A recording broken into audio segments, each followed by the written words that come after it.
प्यारे साथियों, नमस्कार, जय हिंद। कैसे हैं आप सभी लोग? आशा करता हूं कि बहुत अच्छे होंगे और आप सबकी तैयारी भी बढ़िया चल रही होगी। तो सभी साथियों का तहे दिल से बहुत बहुत स्वागत है, अभिनंदन है।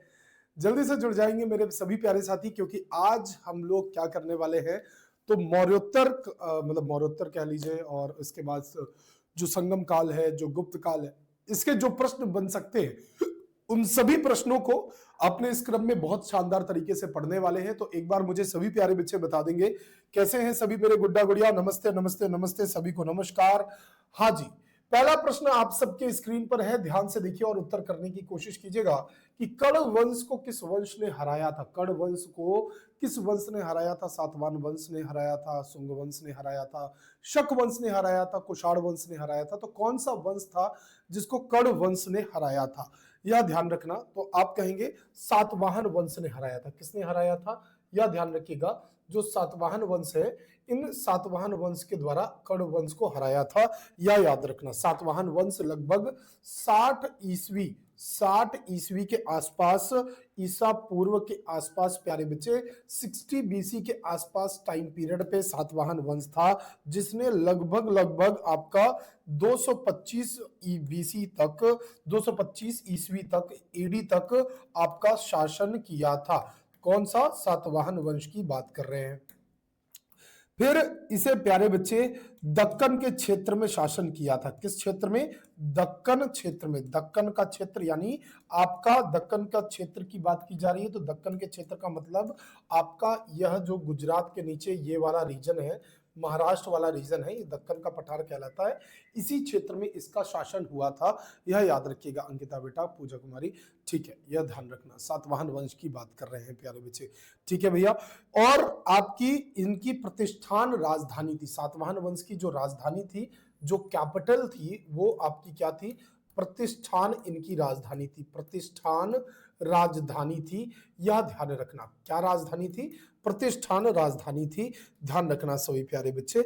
इसके अलावा प्यारे बच्चे, इसका महान शासक जो ग्रेटेस्ट रूलर था, आपका ग्रेटेस्ट रूलर था, वह कौन था? तो आपका गौतमी पुत्र सतकर्णी। गौतमी पुत्र सतकर्णी, गौतमी पुत्र सतकर्णी जो है, गौतमी पुत्र सतकर्णी इसका महानतम शासक था। यह याद रखिएगा। एक ब्राह्मण की उपाधि इसने धारण की थी। इसे प्यारे बच्चे, इसने छत्रप शासक को हराया था। किस शासक को हराया था? छत्रप शासक को हराया था। यह ध्यान रखिएगा, छत्रप शासक को हराया था। छत्रप शासक नहपना को हराया था। इसने ब्राह्मण धर्म को अपनाया था। कौन से धर्म को?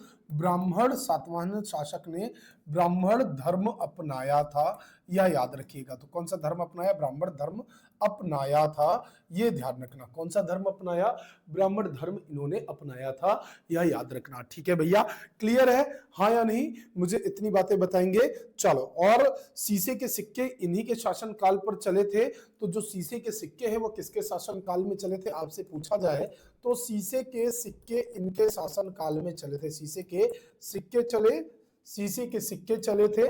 और शीशे के सिक्के के अलावा प्यारे बच्चे, इन्होंने अजंता और एलोरा की गुफाएं भी इन्हीं के शासन काल में बनी थी। अजंता और एलोरा, अजंता एंड एलोरा की जो गुफा है, ये इनके शासन काल में बनी थी। यह याद रखिएगा। क्या इतनी बातें सभी प्यारे बच्चों को क्लियर रहेंगे? हाँ या नहीं बताइएगा। चलिए आगे बढ़ते हैं। अगला प्रश्न, कुषाण वंशों में विम कडिफिसस का उत्तराधिकारी कौन था? आपको कुषाण वंश में विम कडिफिसस का उत्तराधिकारी कौन बना था? आप कहेंगे भाई देखिए, कुषाण वंश आपका, जब कुषाण वंश की बात आ जाए सर, तो एक चीज आपको ध्यान रखनी है, इसका टाइम पीरियड पहली सदी से लेकर फर्स्टवीं सदी से लेकर आपका यह तीसरी सदी तक, थर्ड बीसी तक, आपका तीसरी सदी तक आपका इसका शासन पीरियड था। यह याद रखिएगा। इसको बेटा टोचारियन के नाम से भी जाना जाता था। टोचारियन के नाम से भी जानते थे। किस नाम से? टोचारियन नाम से भी जाना जाता था कुषाण वंश को, यह ध्यान रखिएगा। इनकी राजस्थान मतलब इनकी जो राजधानी है वह पहली राजधानी, इनकी जो पहली कैपिटल है वह प्यारे बच्चे पेशावर थी। क्या थी? पेशावर इनकी पहली कैपिटल थी कुषाण की। उसके बाद इनकी दूसरी कैपिटल कौन सी बनी थी? सेकंड जो कैपिटल थी वह आपकी मथुरा बनी थी, यह याद रखिएगा। स्वयं को ये लोग क्या कहते थे? स्वयं को देवपुत्र कहते थे। क्या कहते थे? देवपुत्र स्वयं को कहते थे। क्या? स्वयं को देवपुत्र कहते थे। जी याद रखिएगा। प्रथम वंश का संस्थापक कुजल कटिफिसस था। कुषाण वंश का संस्थापक जो है, संस्थापक की बात करें, संस्थापक आपका विम कडिफिसस था, यह याद रखिएगा। क्या था? विम कडिफिसस था। और आपका कनिष्क का पिता था। विम कडिफिसस किसका पिता था? आपके कनिष्क का, कुजल कडिफिसस आपका कनिष्क का पिता था। कनिष्क का पिता था, यह याद रखिएगा। पिता था कनिष्क का, यह ध्यान रखेंगे भाई, समझे? तो संस्थापक कौन था? विम कडिफिसस नहीं, कुजल कडिफिसस इसका संस्थापक था। और पिता किसका था? कनिष्क का पिता हुआ करता था, यह ध्यान रखेंगे प्यारे बच्चे। चलिए दूसरी बात, आपको जो कुजल कडिफिसस था, दूसरा शासक विम कडिफिसस था। कनिष्क वह व्यक्ति था, कनिष्क वह व्यक्ति था जो प्यारे बच्चे विम कडिफिसस का उत्तराधिकारी कौन था? आपका कनिष्क हुआ करता था, यह याद रखिएगा। और आपका जो कनिष्क था इसने शक संवत की शुरुआत की थी। किस संवत की प्यारे बच्चे? जो शक संवत था, इस शक संवत की शुरुआत की थी। शक संवत की शुरुआत की थी। शक संवत की शुरुआत की थी। और यही वो कैलेंडर है जिसको गवर्नमेंट ऑफ इंडिया, भारत सरकार अपनाती है। भारत सरकार अपनाती है, भारत के तौर पर भारत सरकार अपनाती है, यह ध्यान रखना प्यारे बच्चे। क्लियर एंड कट बातें आपको क्लियर होनी चाहिए। आगे बढ़िए। पुष्पमित्र जो अंतिम मौर्य सम्राट बृहदत्त का सेनापति था, उसने राजा की हत्या कर दी और एक नए राजवंश की स्थापना की।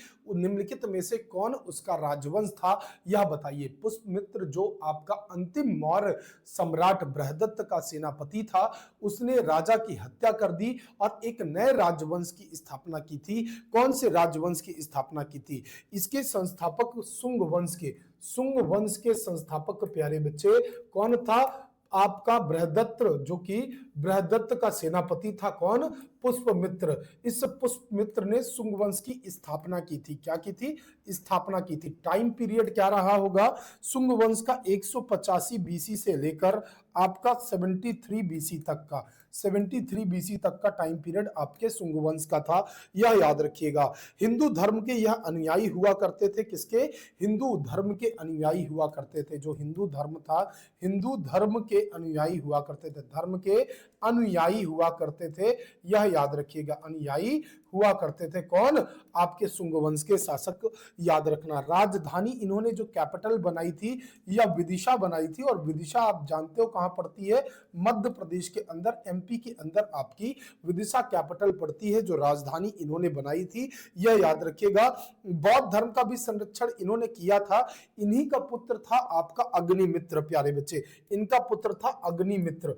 पुत्र कौन था? अग्निमित्र जो है, पुष्पमित्र का जो है बेटा कौन था?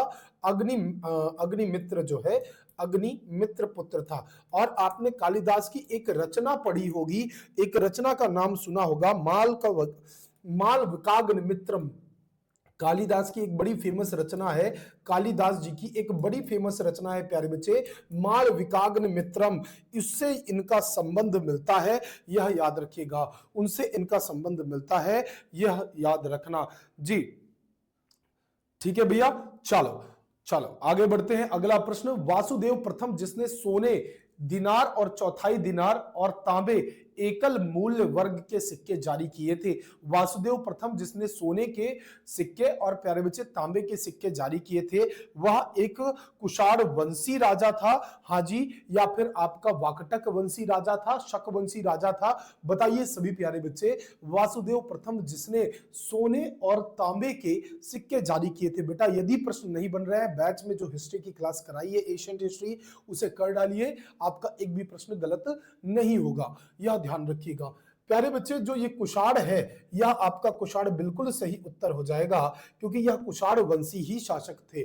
मौखरियों ने पश्चिमी उत्तर प्रदेश में निम्नलिखित में से किस शहर पर शासन किया, जिसने समय के साथ पाटलिपुत्र को उत्तर भारत के राजनीतिक केंद्र के रूप में प्रतिस्थापित कर दिया था? आप कहेंगे प्यारे बच्चे यह कौन सा सही हो जाएगा? तो कन्नौज। कन्नौज प्यारे बच्चे, यह आपका एक तरीके का राजनीतिक केंद्र के तौर पर उभरा और बाद में कन्नौज को लेकर ही तमाम त्रिपक्षीय संघर्ष भी आपको देखने के लिए मिलता है मेरे गुड्डा गुड़िया। आगे बढ़ेंगे। शिलालेखों के अनुसार पुष्यमित्र शुंग निम्नलिखित में से किस देवता का भक्त था? शिव का भक्त था, राम का भक्त था, इंद्र का भक्त था, कृष्ण का भक्त था, किसका भक्त था? शिलालेखों के अनुसार पुष्यमित्र शुंग निम्नलिखित में से किस देवता का यह भक्त हुआ करता था? शिव, राम, इंद्र, कृष्ण। आप सभी बच्चे बताएंगे सही क्या हो जाएगा, बताइए जरा सा, सभी प्यारे बच्चे बता दीजिए मेरे गुड्डा गुड़िया।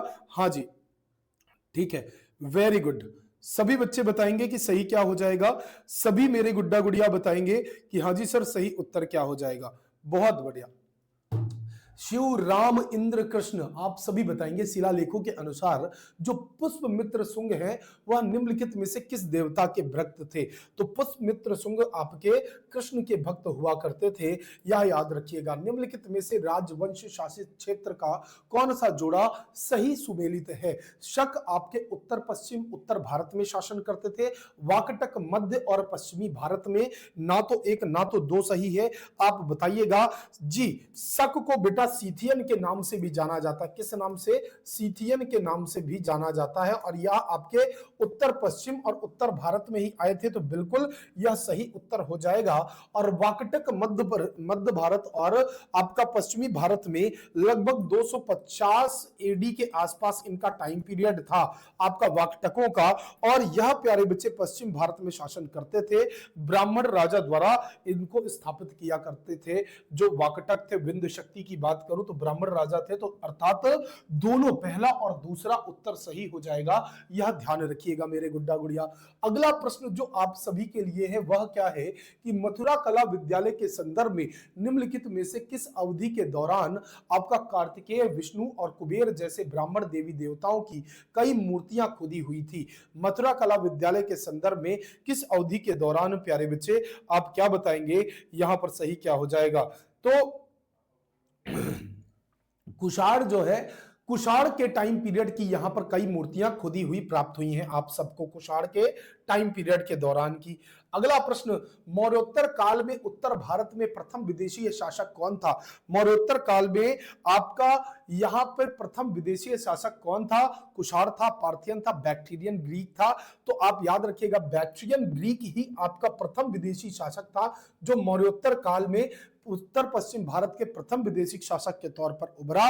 बैक्ट्रियन को इंडो ग्रीक भी कहा जाता है। क्या?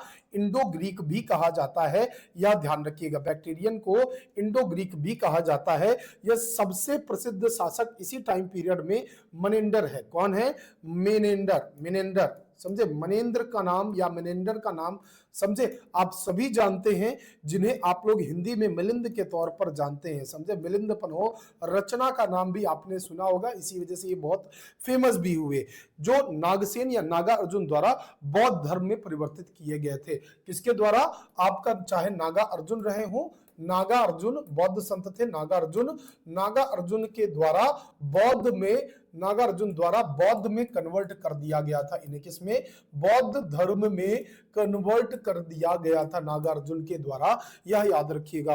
आगे अगला प्रश्न, पुष्यमित्र शुंग की राजधानी क्या थी? सरल प्रश्न है, उत्तर कीजिएगा। कटक थी या प्यारे बच्चे आपका पाटलिपुत्र थी, नालंदा थी या कलिंग थी? जो पुष्यमित्र शुंग की राजधानी थी वह क्या थी प्यारे साथी?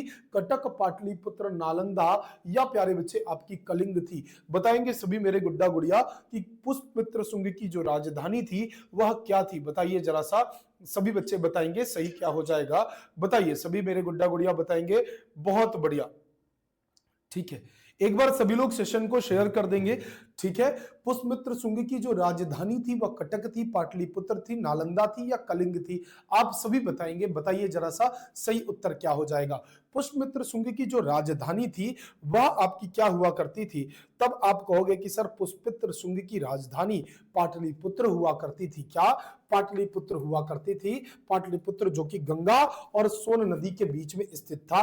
पाटलिपुत्र आपका पुष्यमित्र शुंग की राजधानी थी। शुंग वंश के बाद शासकों जिनमें भगभद्र भी शामिल थे, ये इन्होंने विदिशा को भी राजधानी स्थापित किया था। बाद में इन्होंने विदिशा भी कैपिटल बनाई थी, यह याद रखिएगा।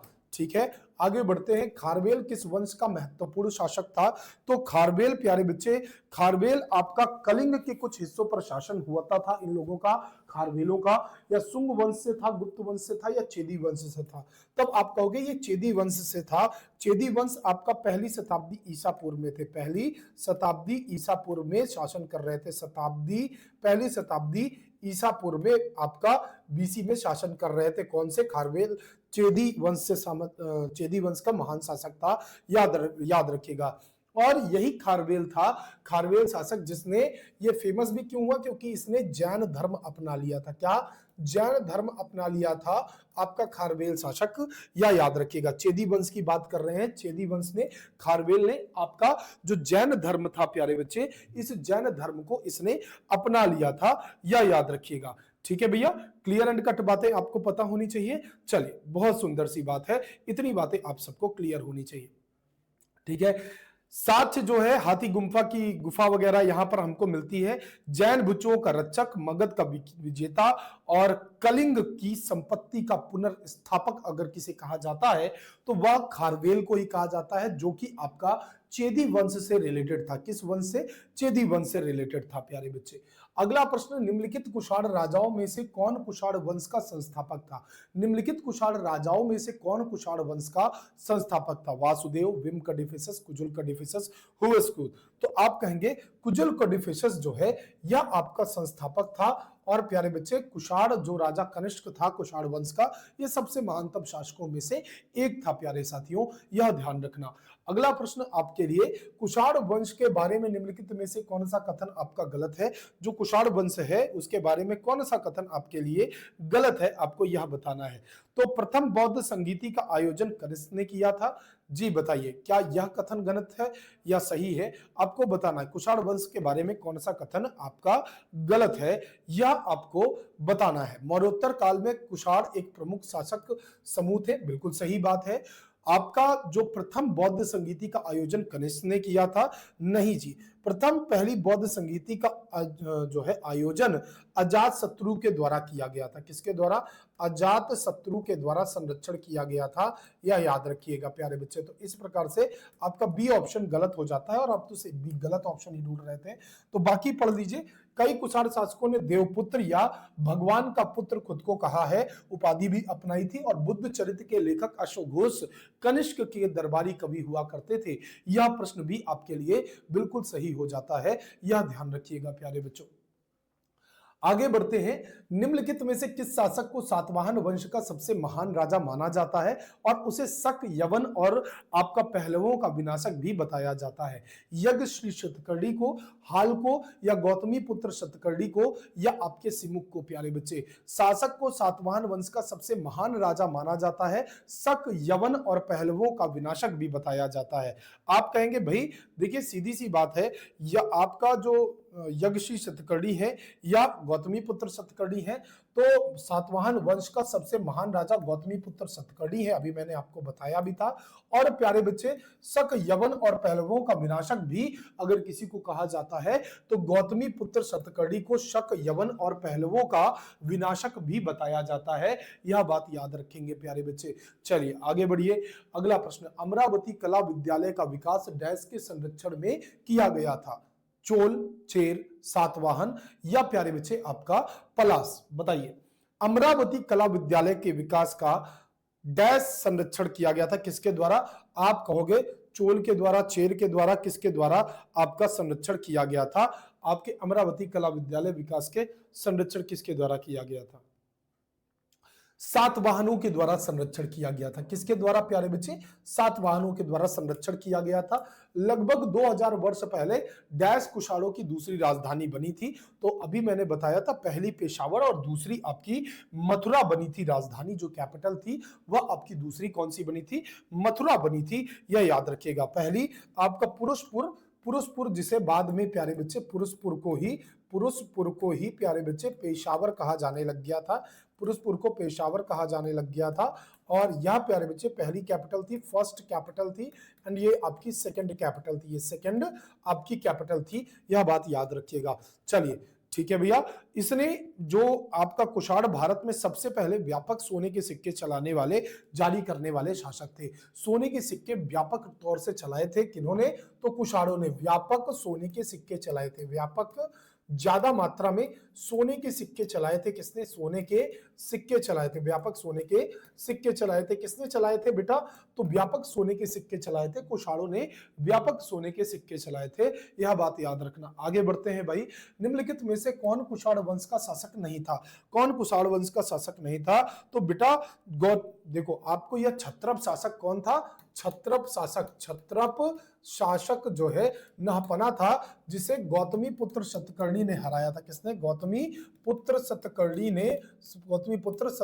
ने हराया था। सतकर्णी ने हराया था। यह याद रखिएगा। गौतमी पुत्र सतकर्णी ने हराया था। यह प्यारे बच्चे आपका नहपना क्षत्रप शासक था, ना कि आपका कुषाण वंश का शासक था। यह ध्यान रखिएगा मेरे गुड्डा गुड़िया। आगे बढ़िए। अगला प्रश्न आपसे कह रहा है कि शुंग वंश का अंतिम राजा कौन था? पुष्यमित्र, भावभूति, शशांक या देवभूति? बेटा आपको बताना है शुंग वंश का अंतिम राजा कौन था। तो शुंग वंश का अंतिम राजा था देवभूति। शुंग वंश का अंतिम राजा था प्यारे बच्चे देवभूति। यह याद रखिएगा। देवभूति की हत्या उनके मंत्री वासुदेव कर्ण ने की थी। किसने की थी? वासुदेव कर्ण ने की थी। वासुदेव कण्व ने हत्या की थी। अंतिम राजा इनका मंत्री हुआ करता था देवभूति का, वासुदेव कण्व, और इसने प्यारे बच्चे कण्व वंश की स्थापना की थी। क्या? कण्व वंश की स्थापना की थी। और कण्व वंश की स्थापना 73 ईसा पूर्व यानी बीसी से लेकर आपका 28 बीसी तक कण्व वंश की स्थापना रही। यह याद रखिएगा। तो वासुदेव कर्ण जो कि मंत्री हुआ करता था देवभूति का, इसने हत्या कर दी किसकी? जो है देवभूति की। यह याद रखिएगा। ठीक है भैया। इसका अर्थ क्या है? शुंगों के सेवक थे। शुंगों के सेवक थे कौन? तो शुंगों के सेवक थे कण्व। ये बात याद रखना। ठीक है। चोल चेर पांड्या साम्राज्य प्राचीन भारत में किस काल में थे? तो चोल चेर पांड्या साम्राज्य प्राचीन काल में किस टाइम पीरियड में आपके राज कर रहे थे? आपको यह बताना है। बताइए जरा सा सही उत्तर क्या हो जाएगा? सभी प्यारे बच्चे बताएंगे। बहुत बढ़िया। किस काल में चोल चेर पांड्या जो है शासन कर रहे थे? यह बताइए। सभी प्यारे बच्चे बताएंगे। चोल चेर पांड्या किस टाइम पीरियड में शासन कर रहे थे? गुप्त काल में, मौर्य काल में, संगम काल में, महाजनपद काल में? चोल चेर पांड्या जो है यह आपका जो संगम काल था, इस संगम काल में प्यारे बच्चे दक्षिण भारत के यह राज्य चोल, चेर और पांड्या, यह आपके 3 राज्य हुआ करते थे दक्षिण भारत में। संगम काल का टाइम पीरियड क्या था? लगभग आपका 300 बीसी टू 300 एडी के आसपास का जो टाइम पीरियड था, या प्यारे बच्चे आपके संगम काल का टाइम पीरियड था। यह याद रखिएगा। दक्षिण भारत में तमिल संगम काल के रूप में भी जाना जाता है। दक्षिण भारत के तमिल संगम काल के, दक्षिण भारत में हम इसे तमिल संगम काल भी कहते हैं। तमिलनाडु के रीजन में अधिकतर था, इसलिए तमिल संगम काल भी इसे कहा जाता है। क्या? तमिल संगम काल भी कहा जाता है। कृष्णा तुंगभद्रा नदियों के दक्षिण में, जैसे आप कभी भारतवर्ष के प्रायद्वीपीय भारत को देखेंगे तो कृष्णा रिवर और तुंगभद्रा रिवर के दक्षिण में आपकी कृष्णा और तुंगभद्रा, कौन सी 2 नदियां थी? कृष्णा तुंगभद्रा नदियां, ये 2 नदियों के दक्षिण में आपकी यह राजवंश, चेल चोर पांड्या राजवंश देखने के लिए आपको मिल जाएंगे। यह याद रखिएगा। आगे राजा को यहां पर मन्नम, हाँ ठीक है, आप कह लो यहां पर नाडु प्रांत को कहा जाता था। नाडु जो है प्रांत को कहा जाता था, यह याद रखिएगा। पेरूर यहां पर बड़े गांव को कहा जाता था, पेरूर बड़े गांव को कहा जाता था, पेरूर बड़े गांव को कह के पुकारा जाता था, यह याद रखिएगा। सिरूर आपका छोटा गांव होता था। अमेचर यहां पर मंत्री होता था, जो अमेचर होता था, अमेचर जो है, अमेचर मंत्री को कहा जाता था, अमेचर मंत्री को कहा जाता था, यह बात याद रखिएगा। आगे बढ़िए। संगम कविताओं में एक तमिल शब्द मुवेंदर का उल्लेख मिलता है, जिसका अर्थ क्या होता है? मुवेंदर का अर्थ प्यारे बच्चे, मुवेंदर का अर्थ होता है प्रमुख। प्रमुख प्यारे बच्चे, प्रमुख ही नहीं, तीन प्रमुख प्यारे बच्चे। मुवेंदर का अर्थ होता है तीन प्रमुख, यानी चोल, चेर, चोल, पांड्या के प्रमुखों से है, यह याद रखिएगा। यहां पर मुवेंदर का अर्थ होता है चेर, चोल, पांड्या के प्रमुखों का यहां पर अर्थ होता है, यही याद रखिएगा। थिनाइस क्या होता है? थिनाइस क्षेत्र के अंतर्गत आपके छोटे छोटे 5 क्षेत्रों में हम इन्हें बांटते हैं। थिनाइस, थिनाइस के बारे में मैंने बड़ा डिटेल में पढ़ाया है, 15 मिनट लगता है इस चीज को एक्सप्लेन करने में, समझे। कुरंजी थिनई, मुल्लई थिनई, मारतुम थिनई, आपका नैनीताल थिनई, समझे। ये सारे थिनईस के बारे में डिटेल में पढ़ाया है, उसे जरूर पढ़ लेना क्लास के अंदर। प्रसिद्ध पुस्तक अर्थशास्त्र हमें बताती है कि मौर्य काल के दौरान उत्तर पश्चिम कंबल के लिए, उत्तर पश्चिम के लिए आपका महत्वपूर्ण था डैश और सोना और कीमती पत्थरों के लिए। प्यारे बच्चे आप बताएंगे जो है आपका उत्तर पश्चिम के लिए महत्वपूर्ण था अपने सोना और कीमती पत्थरों के लिए तो बेटा आपका दक्षिण भारत जाना जाता था, यह याद रखना, सोना और कीमती पत्थरों के लिए। क्योंकि आप आज आपने केजीएफ मूवी देखी होगी, उसमें भी दक्षिण भारत में ही वो खान मिलती है, ठीक है। तो केजीएफ वाली मूवी जो है आपने देखी होगी, तो दक्षिण भारत में कर्नाटक साइड में सोने की खानें आपको मिलती है, आंध्र प्रदेश में। शिल्पाधिकरम तमिल में सबसे बड़े प्रारंभिक महाकाव्य की कविता 5वीं और 6वीं शताब्दी ईस्वी के आसपास जो है यह लिखी गई थी। तिरुमलाई अलवर सीतैल सतनार तुलक्कपियार इलंगो अडिगल। प्यारे बच्चे आपको बताना है कौन सा सही हो जाएगा, बताइए सभी प्यारे बच्चे, आप सभी उत्तर बताएंगे। हाँ जी सही क्या हो जाएगा जरा सा बता दीजिए, ठीक है। बताइए सभी प्यारे बच्चे, आप लोग बताएंगे सही क्या हो जाएगा। बहुत बढ़िया, क्या लगता है इसका उत्तर क्या हो जाना चाहिए? आप सभी बच्चे बताएंगे कि उत्तर ये हो जाना चाहिए। चलिए बहुत बढ़िया, गुड।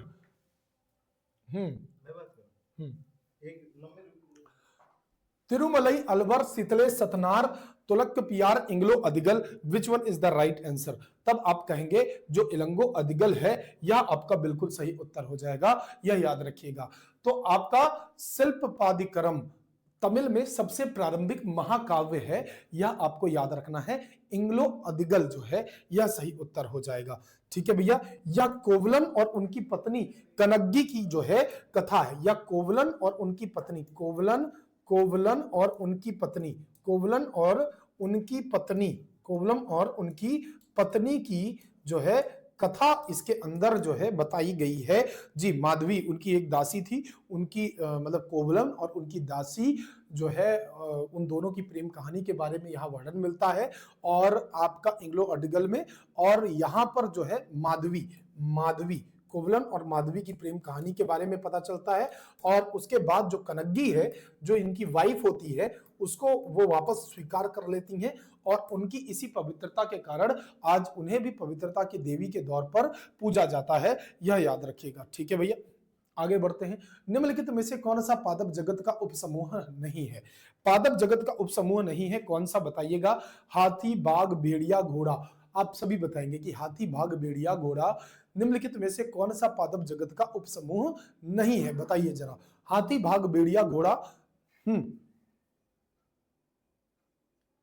ये कौन सा क्वेश्चन आ गया? हाँ ये तो गलत आ गया, ठीक। हाँ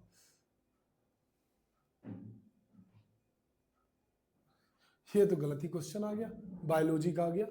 चलो इसे देखो, उस चोल शिलालेख का नाम बताइए जिसमें चोल साम्राज्य में स्थानीय प्रशासन में सभा के आयोजन के तरीके का विवरण दिया गया था। आपको बताना है चोल शिलालेख का नाम जिसमें साम्राज्य में स्थानीय प्रशासन में सभा आयोजन के तरीके किस प्रकार के हो सकते हैं, इसका वर्णन मिलता है। आप कहोगे उत्तर मेरू शिलालेख। जो उत्तर मेरू शिलालेख है, इस उत्तर मेरू शिलालेख का वर्णन आपको देखने के लिए मिलता है प्यारे बच्चे। आगे देखिए अगला प्रश्न क्या है। कि पांड्य साम्राज्य का उल्लेख सबसे पहले मेगास्थनीज ने किया था, जिन्होंने कहा था कि उनका साम्राज्य मोतियों के लिए प्रसिद्ध था और उनकी राजधानी थी क्या? आपको यह बताना है उनकी राजधानी क्या थी, आपको इसका उत्तर करना है। बताएंगे सभी प्यारे बच्चे सही क्या हो जाएगा। जो मदुरै है प्यारे बच्चे, यह मदुरै बिल्कुल सही उत्तर हो जाएगा, यह याद रखिएगा। पांड्य जो है आपका पांड्य है, पांड्यों का प्रतीक क्या था? पांड्यों का प्रतीक था आपका मछली, मछली इनका प्रतीक हुआ करता था। पांड्यों का प्रतीक क्या था? मछली। इनके जो झंडे है उस झंडे पर मछली का चिन्ह था। राजधानी मदुरै थी, वैगई नदी के तट पर। कौन सा? वैगई नदी के तट पर, वैगई नदी के तट पर स्थित थी, जिन्होंने तमिलनाडु पर शासन किया। ये जो मदुरै है ये आपका तमिलनाडु में पड़ता है और तमिलनाडु पर इनका शासन रहा था। पांड्यों ने रोमन साम्राज्य के साथ विस्तार किया, रोमन साम्राज्य के साथ विस्तार किया, रोमन साम्राज्य के साथ, रोमन साम्राज्य के साथ विस्तार किया था, व्यापार किया था, रोमन साम्राज्य में व्यापार किया था, व्यापार किया था। ये बात याद रखिएगा। क्लियर है पांड्यों के बारे में? आगे देखिए, केरल के मध्य और उत्तरी भागों और तमिलनाडु के कोंगू क्षेत्र को नियंत्रित करने वाले चेरो राजवंश का प्रतीक क्या था? चेरो राजवंश का प्रतीक क्या था? जैसे अभी आपने पांड्यों का मछली पढ़ा था, वैसे ही चेरो राजवंश का जो प्रतीक चिन्ह है वह आपसे पूछा जा रहा है। बताइएगा जरा सा सही क्या हो जाएगा। अच्छा, चेरो राजवंश का प्रतीक चिन्ह क्या था? धनुष और आपका बाण। क्या था प्यारे बच्चे? धनुष और बाण आपका प्रतीक चिन्ह हुआ करता था। किसका? तब आप कहोगे जो चेरो राजवंश था उसका प्रतीक चिन्ह धनुष और बाण हुआ करता था। धनुष बाण। चेर आपका जो केरल और तमिलनाडु पर शासन करते थे। चेर कहां पर? चेर की लोकेशन थी पहला आपका केरल, और केरल प्लस आपका जो तमिलनाडु था इस रीजन पर, केरल प्लस तमिलनाडु। प्रतीक धनुष और बाण था। राजधानी प्यारे बच्चे, अगर राजधानी की बात करूं, कैपिटल की बात करूं, तो वनजी राजधानी था। चाहे वनजी कह लीजिए, चाहे आपका वाची कह लीजिए, चाहे वाची के अलावा इसका एक और नाम था करूर कह लीजिए, करूर कह लीजिए। लेकिन यहां से बंदरगाह शहर पूछता है। यहां पर बंदरगाह शहर था प्यारे बच्चे, बंदरगाह शहर था। इस बंदरगाह शहर को आप मुजरिस के नाम से जानते थे। क्या? मुजरिस के नाम से जानते थे। बंदरगाह शहर को मुजरिस या मुचरिस के नाम से जाना जाता था, यह याद रखिएगा जी। बिल्कुल, तो उदय, हाँ, यह आपको याद रखना है। सबसे महान शासक था सेनेगुट्टवन। समझे? इसका जो चेरो का महान शासक था, महान शासक, ग्रेटेस्ट रूलर, महान रूलर या शासक जो था वह कौन था? आपका सेनगुट्टवन। सेनगुट्टवन, सेनगुट्टवन आपका सबसे महान शासक था, यह बात याद रखना। ठीक है। उसके अलावा सेनगुट्टवन, इसी सेनगुट्टवन को बेटा आप लोग लाल चेरो भी कहते थे। क्या? लाल चेरो भी कहते थे। सेनगुट्टवन था, इसे आप लोग लाल चेरो भी कहते थे, यह ध्यान रखिएगा। क्या कहते थे? लाल चेरो भी इसे कहा जाता था, यह याद रखना जी। कन्नगी दान की देवी के तौर पे यहां पूजी जाती थी, यह याद रखोगे जी। चेरो को केरल पुत्र भी कहा जाता है। जो चेर है, केरल में शासन था, इस कारण से प्यारे बच्चे चेरो को केरल पुत्र भी कहते हैं। क्या? केरल पुत्र भी कहा जाता है, यह ध्यान रखना। केरल पुत्र भी चेरो को कहा जाता है। तो केरल पुत्र किसे कहते हैं? केरल पुत्र या पुत्र आपका जो है चेरो को ही कहा जाता है, यह ध्यान रखना। अगला प्रश्न, निम्नलिखित में से कौन दक्षिण भारत के पांड्य वंश का प्रसिद्ध शासक था? तो केरल के पांड्य वंश का प्रसिद्ध शासक कौन था? आपको यह बताना है। आप कहोगे अशोक था, करिकाला था, निजाम शाह था, बताइए जरा सा कौन था, तब आपके सामने उत्तर आएगा। बताइए, सभी प्यारे बच्चे बताएंगे, सभी मेरे गुड्डा गुड़िया बताएंगे कि कौन था प्रसिद्ध शासक, आपको यह बताना है। बताएंगे सभी प्यारे बच्चे जी। बहुत बढ़िया, बहुत शानदार। निम्नलिखित में से कौन दक्षिण भारत का पांड्य वंश का प्रसिद्ध शासक था? तुम कहोगे आपका नेंदुजेलियन द्वितीय प्यारे बच्चे, नेंदुजेलियन द्वितीय। इसके बाद संगम साहित्य के संबंध में निम्नलिखित में से कौन सा कथन आपका सही है? संगम साहित्य के संबंध में कौन सा कथन आपके लिए सही है गीता कुमारी जी? बताइए जरा। ठीक है, संगम साहित्य के संबंध में कौन सा कथन? इन ग्रंथों की रचना संकलन कवियों की सभाओं के द्वारा की जानी है। ठीक है भैया, की जाना चाहिए था। मदुरै शहर में कवियों की सभाओं में संकलित संगम साहित्य का आयोजन किया गया। देखिए दोनों ही बातें अपने आप में बिल्कुल परफेक्ट है, सही है, कोई दो राय नहीं है, दोनों आपके लिए जी बिल्कुल सही हो जाएंगे, यह याद रखिएगा। ठीक है भैया, प्रथम संगम कहां पर हुआ था? तो प्रथम संगम जो है यह प्यारे बच्चे कहां हुआ था? तो प्रथम संगम आपका जो ये प्रथम संगम है यह आपके पांड्यन राजाओं के शाही संरक्षण में हुआ था। पांड्यन राजाओं के शाही संरक्षण में हुआ था, मदुरै में हुआ था। कहां? मदुरै में हुआ था। और मदुरै किसकी कैपिटल थी? पांड्य राजाओं की कैपिटल थी। इसके जो अध्यक्ष हुए थे प्रथम संगम के, अध्यक्ष थे अगस्त्य, समझे? अगस्त्य इसके जो है अध्यक्ष हुए थे।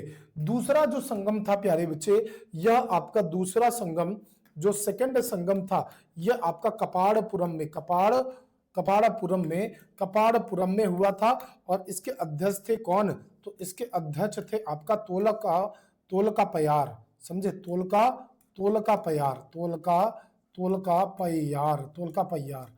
तोलका पयार। जो तीसरा संगम हुआ था वह प्यारे बच्चे मदुरै था, वो आपका मदुरै था। तीसरा संगम कौन था? मदुरै था। अध्यक्ष कौन थे प्यारे बच्चे? नक्कीकार थे। अध्यक्ष आपके नक्कीकार अध्यक्ष थे, यह ध्यान रखना। अध्यक्ष आपके नक्कीकार थे, यह ध्यान रखना। क्लियर एंड कट बातें आपको क्लियर होनी चाहिए। चलिए आगे बढ़ते हैं। श्रीलंका की पुरानी राजधानी अनुराधापुर को 10वीं शताब्दी के दक्षिण भारत के किस राजवंश ने नष्ट कर दिया था? वेंगी के चालुक्य, चोल, बादामी के चालुक्य, राष्ट्रकूट। विच one is the right answer प्यारे बच्चे? आपका सही क्या हो जाएगा बताइएगा। तो श्रीलंका की पुरानी राजधानी अनुराधापुरम को 10वीं शताब्दी के दक्षिण भारत के किस राजवंश ने नष्ट कर दिया था? आप क्या बताएंगे किस राजवंश ने नष्ट किया था? तो भाई श्रीलंका का दूसरा स्थापित साम्राज्य किया था चोलों ने। किसने? चोलों ने प्यारे बच्चे, यह ध्यान रखिएगा। श्रीलंका में जाकर उसकी जो अनुराधापुरा राजधानी थी 10वीं शताब्दी में, दक्षिण भारत का चोल राजवंश जाकर श्रीलंका में जाता है और उनकी राजधानी नष्ट कर देता है और स्थापित करता है दूसरा राजवंश, जिसे अपने आप में महावंश कहा गया था। क्या? महावंश स्थापित किया गया था। महावंश स्थापित किया गया था श्रीलंका के अंदर, यह याद रखिएगा जी। संगम कवियों ने ग्रंथ की रचना के लिए निम्नलिखित में से किस भाषा का उपयोग किया था? जो संगम कवि है, संगम कवियों ने ग्रंथों की रचना के लिए निम्नलिखित में से किस भाषा का प्रयोग किया था? तेलुगु भाषा, कन्नड़ भाषा, या फिर प्यारे बच्चे तमिल भाषा, या मलयालम भाषा? आप बताइएगा प्यारे बच्चे कौन सी हो जाएगी? तब आप कहोगे तमिल भाषा का प्रयोग किया गया था। तब काल भ्रमों में संगम के बाद जो है 300 से लेकर लगभग प्यारे बच्चे 600 आसपास तक तमिल क्षेत्र पर कब्जा किया और कालभ्रों ने कब्जा किया था 300 से लेकर 600 तक। और इसे ही प्यारे बच्चे इतिहासकारों ने अंधकार युग कहा है। तो अंधकार युग किसे कहा जाता है? इसी टाइम पीरियड को अंधकार युग कहा जाता है, क्योंकि कब्जा हो गया था, कालभ्रों का कब्जा हो गया था। इस कारण से प्यारे बच्चे इसे अंधकार युग कहते हैं इस टाइम पीरियड को। निम्नलिखित में से कौन सा तमिल साहित्य का महाकाव्य है? तमिल साहित्य का महाकाव्य कौन सा है ये बताइएगा। तो शिल्पाधिकरम है, या फिर तोलकाप्पियम है, या नलदियार है, एद्दुटोक्के है? तो भाई आप कहोगे शिल्पाधिकरम है, यह याद रखिएगा। शिल्पाधिकरम है, यह ध्यान रखना। तमिल साहित्य के महाकाव्य है शिल्पाधिकरम, मणिमेकलाई भी आपका तमिल साहित्य में लिखा हुआ है। इसके अलावा प्यारे बच्चे आपका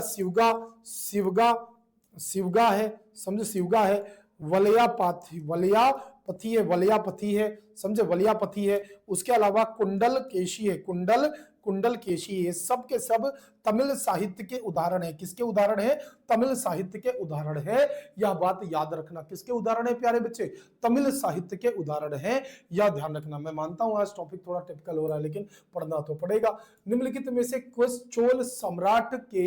चोल सम्राट ने वेल्लेरों की लड़ाई में पांड्या राजा मारवर्मन राजसिम्हा द्वितीय को हराया था? किसने हराया था? आपको बताना है प्यारे बच्चे। तुम कहोगे कि भाई आपका जो प्राणांतक प्रथम है, इन्होंने प्राणांतक प्रथम ने हराया था, याद रखना, प्राणांतक प्रथम ने हराया था। निम्नलिखित में से किस राजवंश ने रुद्रसेन द्वितीय ने गुप्त राजवंश के चंद्रगुप्त द्वितीय की बेटी जो प्रभावती गुप्ता थी, उस प्रभावती गुप्ता से विवाह किया था? आप यह कहना, बताइए किसने, हाँ बताइए किसने जो है ये काम किया था? आप क्या बताओगे प्यारे बच्चे, सही क्या हो जाएगा? तो भाई देखिए, वाकटकों ने काम किया था, ये वाला है ना। तो वाकटक लगभग 30वीं शताब्दी के थर्डवीं शताब्दी के आसपास थे, थर्डवीं शताब्दी के आसपास थे। संस्थापक थे प्यारे बच्चे विंध्य शक्ति। संस्थापक कौन थे? संस्थापक थे विंध्य शक्ति, यह याद रखना। संस्थापक कौन थे? विंध्य शक्ति हुआ करते थे, विंध्य शक्ति हुआ करते थे, जो सातवाहन के सामंत थे। समझे? तो वाकटक की बात कर रहा हूं, समझे? वाकटक के विंध्य शक्ति जो है सातवाहन के क्या थे? सातवाहन के सामंत हुआ करते थे, सातवाहनों के सामंत हुआ करते थे। बाद में इन्होंने खुद का राज्य स्टैब्लिश कर लिया था, है ना। ब्राह्मण धर्म का पालन किया था वाकटकों ने, ब्राह्मण धर्म का पालन किया था, ब्राह्मण धर्म पालन किया था इन्होंने, ब्राह्मण धर्म का पालन किया था। फिर प्यारे बच्चे अगला जो है वह आपका राजधानी इन्होंने कैपिटल बनाई थी, कैपिटल नंदीवर्धन बनाई थी, नागरधन महाराष्ट्र में, जिसे नंदीवर्धन कहते हो, नंदीवर्धन कहते हो। और यह पड़ता है आपके महाराष्ट्र के अंदर। कहां पड़ता है? महाराष्ट्र के अंदर पड़ता है। यह बात याद रखना प्यारे बच्चे। वाकटकों की बात हो गई, चलो आगे बढ़ो। गुप्तों के पतन के बाद भारत में विभिन्न भागों में विभिन्न राज्यों का उदय हुआ। उनमें मौखरी निम्नलिखित में से किस क्षेत्र में उभरे थे? तो मौखरी जो है यह आपके कन्नौज में उभरे थे। कहां उभरे थे प्यारे बच्चे? कन्नौज में मौखरी वंश का उदय हुआ था, यह याद रखिएगा। चंद्रगुप्त द्वितीय के शासन के बारे में निम्नलिखित में से कौन सा कथन आपका सही है? चंद्रगुप्त द्वितीय ने विक्रमादित्य की उपाधि धारण की, बिल्कुल सही बात है प्यारे बच्चे। कालिदास और अमर सिन्हा उनके दरबार का हिस्सा थे, बिल्कुल सही बात है। चंद्रगुप्त द्वितीय का टाइम पीरियड बेटा 380 से लेकर 414 तक, 414 ईस्वी तक आपका किसका? चंद्रगुप्त द्वितीय का टाइम पीरियड रहता है प्यारे बच्चे, समझे। इन्होंने अपने भाई रामगुप्त की हत्या की थी, रामगुप्त की हत्या की थी और उनकी वाइफ से शादी कर ली थी, रामगुप्त की हत्या की थी, यह याद रखिएगा। जो तांबे के सिक्के जारी करने वाला एकमात्र गुप्त शासक था, समझे। तांबे के सिक्के को इसने जारी किया था, तांबा के सिक्के को जारी किया था। और फिर प्यारे बच्चे तांबे के सिक्के को जारी किया एकमात्र गुप्त शासक था। चंद्रगुप्त द्वितीय ने ध्रुव देवी, जो रामगुप्त की विधवा थी ध्रुव देवी, चंद्रगुप्त द्वितीय ने ध्रुव देवी से शादी कर ली थी, ध्रुव देवी से शादी कर ली थी, यह ध्यान रखिएगा। ध्रुव देवी से शादी कर ली थी आपके चंद्रगुप्त द्वितीय में, समझे। ये याद रखिएगा। उपाधि किसकी ली थी? विक्रमादित्य की ली थी, ये याद रखना। चलो आगे बढ़ते हैं। निम्नलिखित में से महाराजाधिराज की उपाधि किसने धारण की थी? आपका धारण करने वाला स्वतंत्र गुप्त शासक कौन था? तो स्वतंत्र गुप्त राजा जिसने आपके महाराजाधिराज की उपाधि धारण की, वह राजा कौन था? आप कहोगे प्यारे बच्चे यह आपका चंद्रगुप्त प्रथम था या कोई और था? आप कहोगे चंद्रगुप्त प्रथम था, यह ध्यान रखना प्यारे बच्चे। तो महाराजाधिराज की उपाधि धारण करने वाला कोई और नहीं, चंद्रगुप्त प्रथम था, यह बात ध्यान रखना प्यारे सभी बच्चे, बिल्कुल अच्छे तरीके से। तो चंद्रगुप्त द्वितीय जिसने आपके महाराजाधिराज की उपाधि धारण कर ली, स्वतंत्र गुप्त राजा आपका चंद्रगुप्त प्रथम था, यह ध्यान रखना है। चंद्रगुप्त प्रथम का टाइम पीरियड 319 से लेकर 334 ईस्वी तक आपका चंद्रगुप्त प्रथम का टाइम पीरियड था। इन्होंने महाराजाधिराज की उपाधि धारण की थी। लिच्छवी राजकुमारी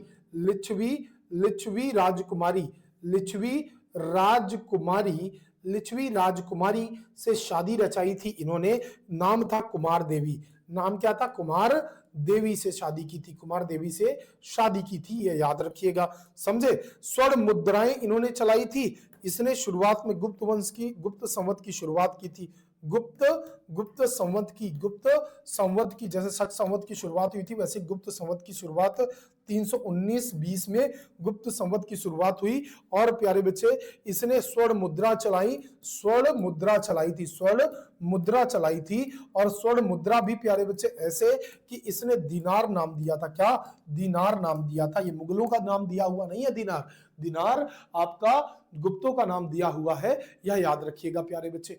आगे बढ़िए। समुद्रगुप्त की उपलब्धियों का वितरण उसके दरबारी कवि डैश द्वारा प्रशस्ति नामक एक लंबे शिलालेख में दर्ज है। आपको बताना है हरिशेर है, रुद्रसेन है, कल्हड़ है, या प्यारे बच्चे आपका कालिदास है। तो हरिशेर समुद्रगुप्त का दरबारी कवि था।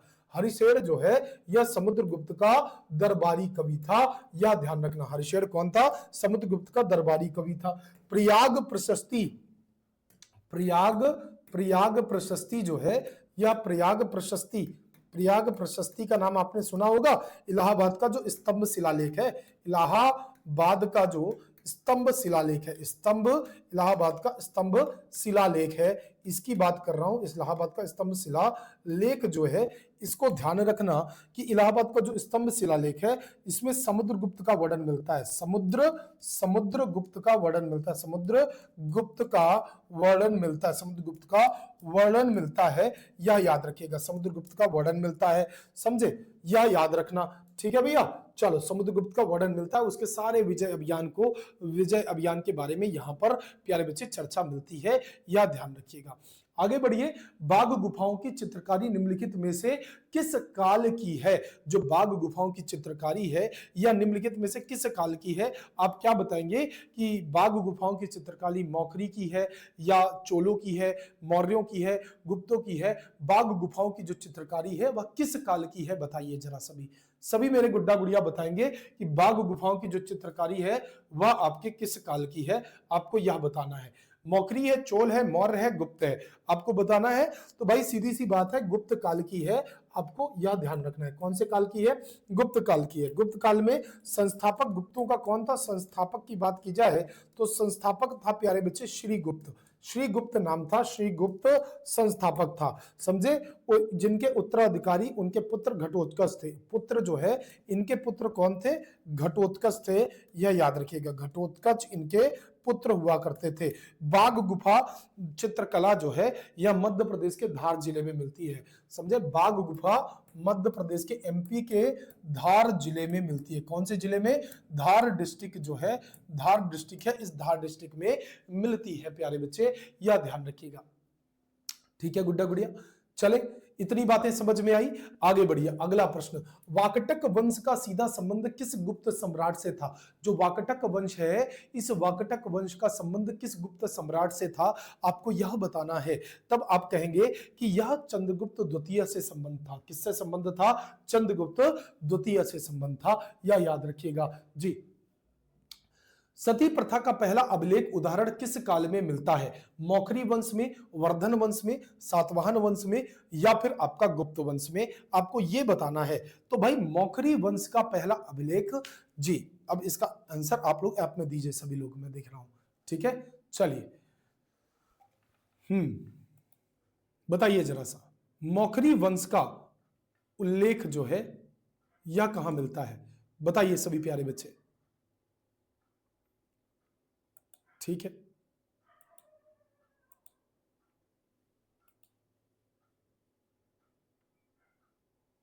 चलिए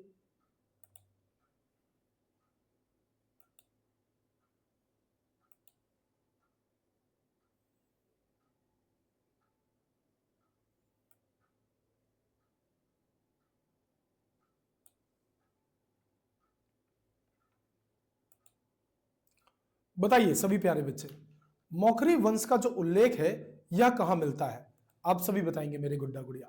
आप कहेंगे यह प्यारे बच्चे आपके गुप्त टाइम पीरियड में मिलता है, लगभग 510 ईस्वी में जो है, 510 ईस्वी के आसपास सती प्रथा का सबसे पहले उल्लेख जो है, उदाहरण किस काल में मिलता है? तो आप कहोगे गुप्त टाइम पीरियड में मिलता है, गुप्त टाइम पीरियड में मिलता है। 510 में आपका मध्य प्रदेश के एरड़ में, एमपी के एरड़ अभिलेख के अंदर प्यारे बच्चे, एमपी के एरड़ में 510 ईस्वी में जो भानुगुप्त का एरड़ अभिलेख था, किसका? भानुगुप्त का एरड़ अभिलेख है, भानुगुप्त का एरड़ अभिलेख है, एरड़ अभिलेख है, भानुगुप्त का एरड़ अभिलेख है। उस अभिलेख में प्यारे बच्चे सबसे पहले सती प्रथा का उल्लेख आपको देखने के लिए मिलता है। सती प्रथा का उल्लेख देखने के लिए मिलता है। स्त्रियों को संपत्ति का अधिकार नहीं था, केवल स्त्री धन ही आभूषण रखने का अधिकार हुआ करता था। सोचो तब भी महिलाओं की स्थिति ऐसी थी और आज भी वैसी ही है। अब धीरे धीरे बदल रही है, बदल तो रही है ना। प्रश्न पूछो अपने आप से, आगे बढ़ो। गुप्त साम्राज्य के प्रसिद्ध स्रोत प्रयाग प्रशस्ति को डैश के नाम से जाना जाता था। इलाहाबाद स्तंभ शिलालेख, अहमदाबाद स्तंभ शिलालेख, बिठुर स्तंभ शिलालेख, लखनऊ स्तंभ शिलालेख। आप सभी बच्चे बताएंगे इलाहाबाद स्तंभ शिलालेख जो आपका प्रयाग प्रशस्ति है, कवि आपका हरिशेर था जिसने आपका गुप्त साम्राज्य समुद्रगुप्त के बारे में यहां पर लिखा प्यारे बच्चे। वो इलाहाबाद आपका स्तंभ शिलालेख आपको देखने के लिए मिलता है। आगे बढ़ेंगे।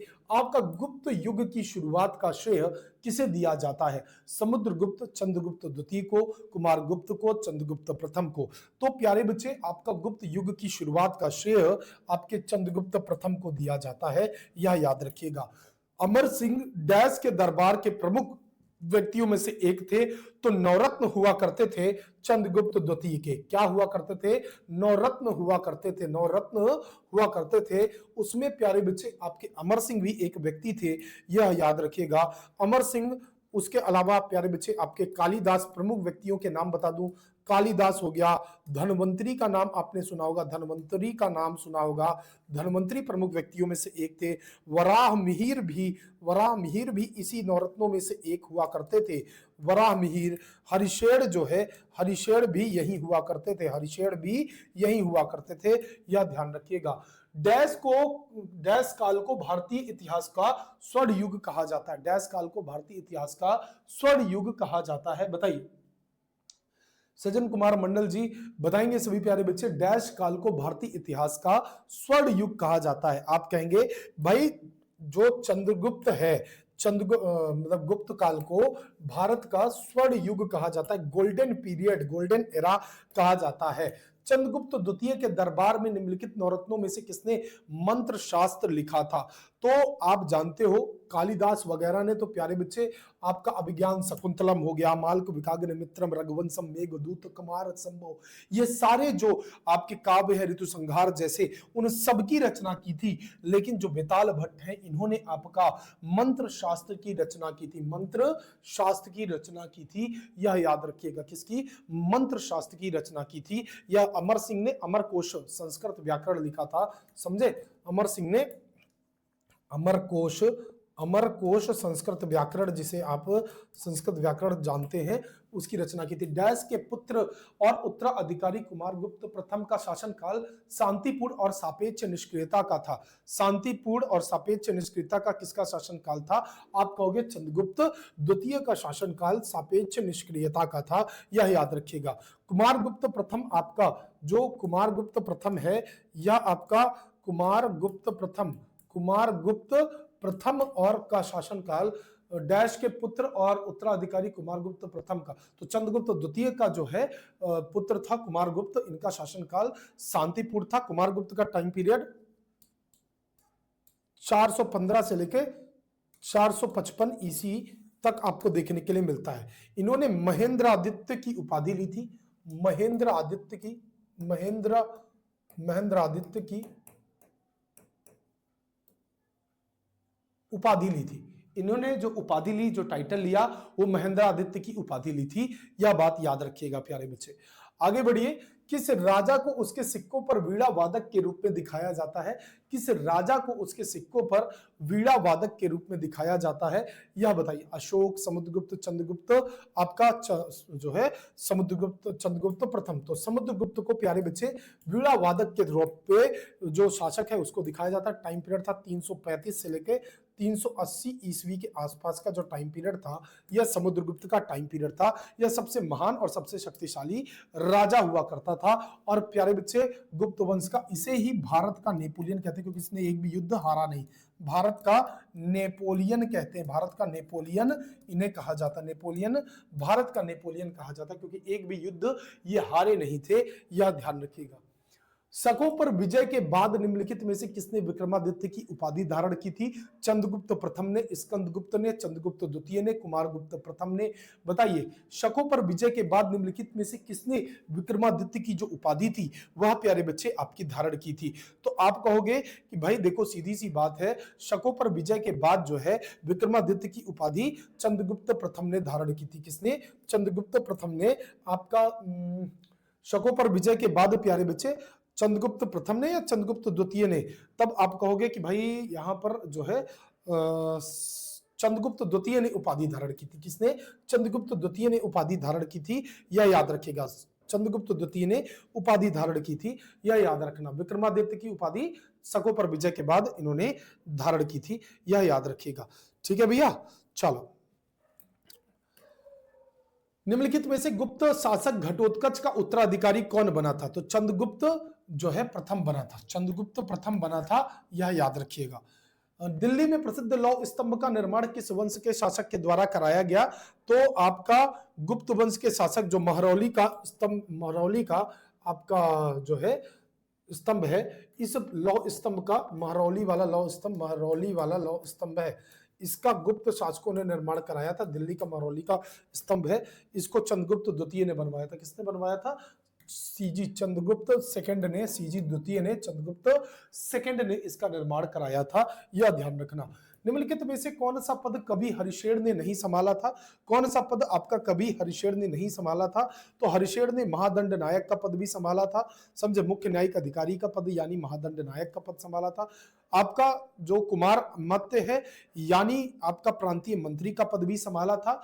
आपका संधि विग्राहक यानी जो है दो राज्यों के बीच में बैलेंस बनाने वाले जो राजस्व और शांति मंत्री का पद भी इन्होंने संभाला था। लेकिन जो नगर श्रेष्ठी है, शहर के व्यापारियों का मुख्य जो बैंकर होता है, इस नगर श्रेष्ठी का पद जो कवि हरिशेर थे इन्होंने नहीं संभाला था, यह याद रखिएगा। ठीक है प्यारे बच्चे, आगे बढ़ा जाए, आगे चीजें समझते हैं।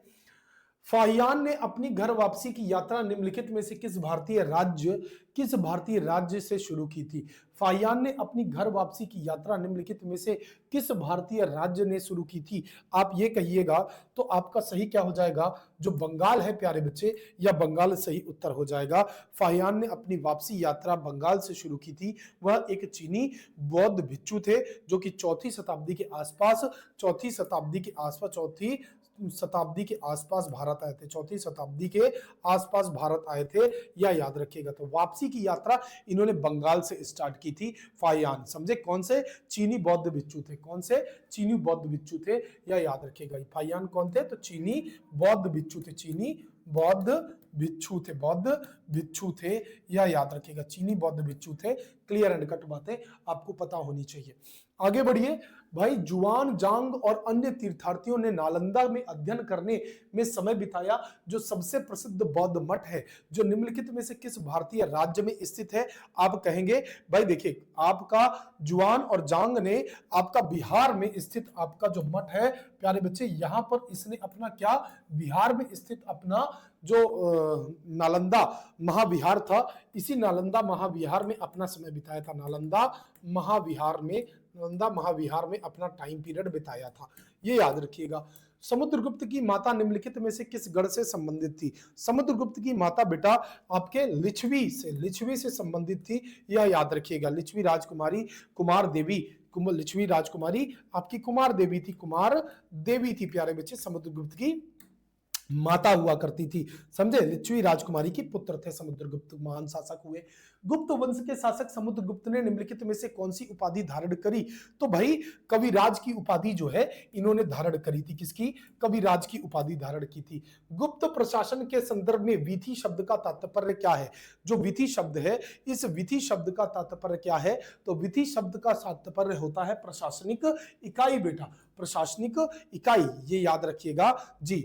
बिल्कुल, सैनिक को बेटा उपारिका कहते हैं, जो सैनिक वगैरह होते हैं ना प्यारे बच्चे, ठीक है। विधि शब्द का अर्थ होता है, समझ गए ना आप, ठीक है, प्रशासनिक इकाई है एक तरीके से विधि। नगर शहर, नगरपति, नगर शहर को बोलते हैं विधि का, ठीक है भैया। पुरपाला ग्राम वगैरह को बोलते हैं, ठीक है। गांव का प्रमुख कौन होता है? ग्रामिका होता है। गुप्त प्रशासन मैंने आपको पढ़ाया है, आपने पढ़ा है बहुत अच्छे से।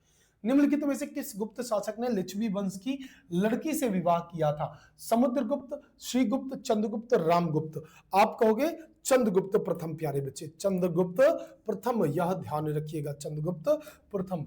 वाकटक साम्राज्य की रानी प्रभावती गुप्त कुबेर नाग और डैश की पुत्री थी। आपको यह बताना है किसकी पुत्री थी। वाकटक साम्राज्य की रानी प्रभावती, साम्राज्य की रानी प्रभावती गुप्त कुबेर नाग और डैश की पुत्री थी। आप यह बता दीजिए प्यारे बच्चे, सही क्या हो जाएगा? सही क्या हो जाएगा? तो वाकटक साम्राज्य की रानी प्रभावती गुप्त कुबेर नाग और डैश की पुत्री थी। आपको बताना है, सिंपल बताना है। बताइए सभी प्यारे बच्चे, सही क्या हो जाएगा? किसकी पुत्री थी? चंद्रगुप्त द्वितीय की पुत्री थी या चंद्रगुप्त प्रथम की पुत्री थी। आपको वाकटक साम्राज्य की रानी प्रभावती गुप्त आपका किसकी पुत्री थी? बताइए। चंद्रगुप्त द्वितीय की पुत्री थी, यह याद रखिएगा। गुप्तों ने डैश नामक जुर्माना लगाया, जो हल कर था, जो प्रत्येक किसान को देना पड़ता था। गुप्तों ने कौन सा जुर्माना लगाया था? तो हल बिकारा इन्होंने लगाया था, जो सभी को देना पड़ता था, यह याद रखिएगा। निम्नलिखित में से कौन विक्रमादित्य के दरबार में नवरत्न का हिस्सा नहीं था?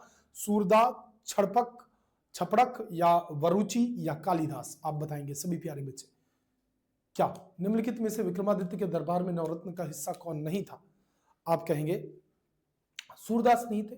समझे, सूरदास लिखा हुआ है, ये सूरदास नहीं थे प्यारे बच्चे, बिल्कुल सही है। छपक, वरुचि, कालिदास ये सब थे, ठीक है। सूरदास नहीं थे, ठीक है। सूरदास का टाइम पीरियड कहाँ? 1478 के आसपास का टाइम पीरियड है। और ये कहाँ बेचारे विक्रमादित्य 400-500 में डोल रहे हैं, ठीक है। 1000 साल बाद सूरदास जी पैदा होंगे। आपको यह बताना है चंद्रगुप्त द्वितीय के शासन के बारे में निम्नलिखित में से कौन सा कथन आपका सही है, यह बताइए जरा सा।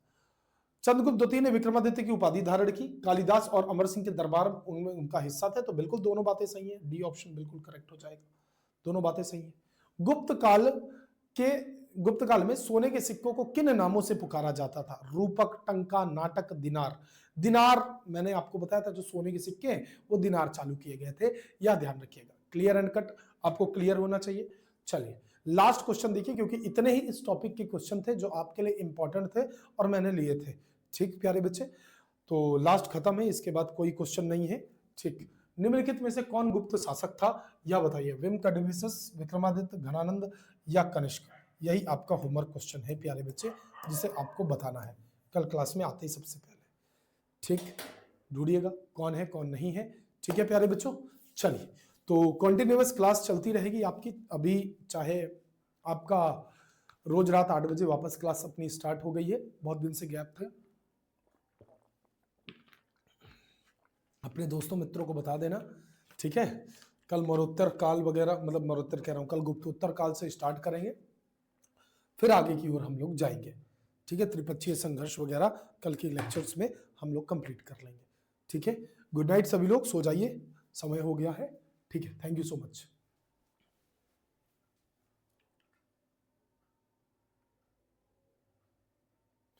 मैम की क्लास अभी होगी बेटा। हाँ, नहीं आएगा ना बेटा, बिना थ्योरी पढ़े अगर ये आ जाए तो फिर थ्योरी पढ़ने और प्रैक्टिस करने में अंतर ना रहेगा? बताओ।